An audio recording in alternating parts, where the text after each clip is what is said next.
नमस्कार साथी, सफल आईएएस में आपका हार्दिक स्वागत है। रोज की तरह आज एक नए मुद्दे को लेकर आपके सामने हाजिर है।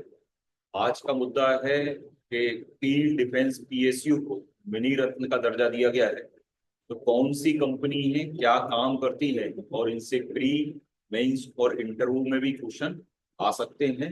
मध्य प्रदेश पीएससी के संदर्भ, साथ में यूपीएससी के अंदर भी इसमें प्रश्न आ सकते हैं। तो देखते हैं इसके अंदर क्या फैक्ट है। तो तीन कंपनियों को अभी मिनी रत्न का दर्जा दिया गया है।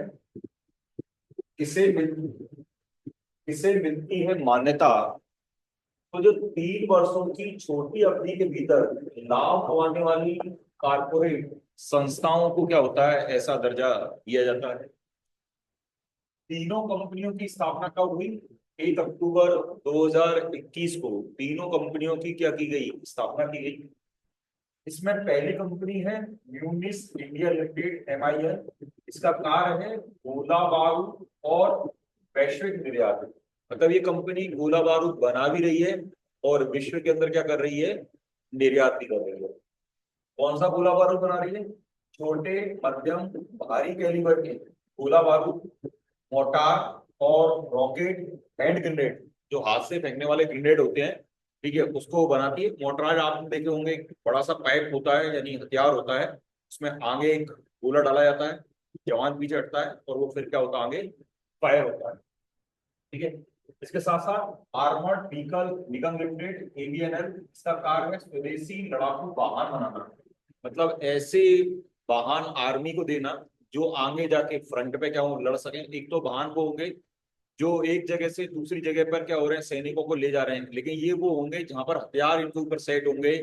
इनके ऊपर हो सकता है कोई S-400 जैसा सिस्टम क्या वो लगा हो, या इस पे से कोई हम मिसाइल क्या हो रहे हैं ऑपरेट कर रहे हो, या इस पे कोई रेडार लगा हो, या किसी प्रकार का जैसे टैंक हो सकता है। ठीक है, जैसे युद्धक tank T-90 Arjun, PMP second सरद। ठीक है, और भी इसके बहुत सारे एग्जाम्पल है। ये आप एग्जाम्पल इसी वीडियो के नीचे एक लिंक होगी, उस लिंक में पूरी एक PDF डली हुई है।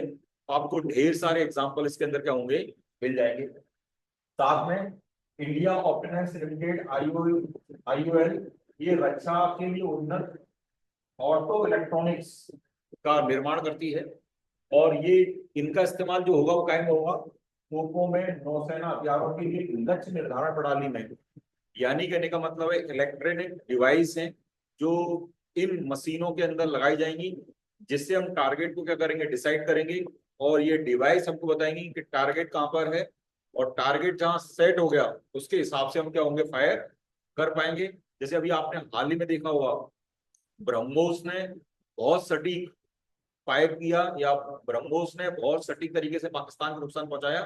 तो उसमें हमारी सैटेलाइट का, हमारी टेक्नोलॉजी का बहुत बड़ा योगदान था। कितने अक्षांश, कितने देशांतर पे कोई टारगेट है, और कितनी हवा की रफ्तार है, किस रफ्तार से जाएगा, अगर टारगेट कोई मूव कर रहा है तो क्या कंडीशन है, ये सबका कैलकुलेशन करने के बाद क्या हुआ, उसने एक डाटा दिया, उस डाटा के हिसाब से हमने क्या करा, कार्य करा। ठीक है।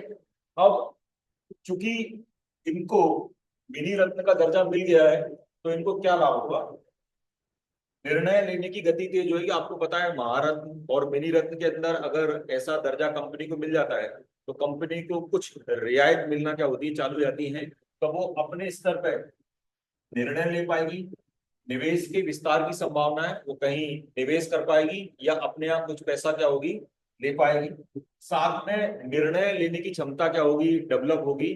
यानी किसी व्यक्ति के साथ, किसी कंपनी के साथ अगर समझौता करना है, तो अब इसके पास उस प्रकार का दबाव नहीं होगा जिस प्रकार का दबाव और कंपनियों के पास रहता है। ठीक है। तो आज हमने ये मिनी रत्न कंपनियों का चर्चा करी। ऐसी ही किसी महत्वपूर्ण जानकारी को लेकर आपसे मुलाकात होगी। तब तक के लिए धन्यवाद।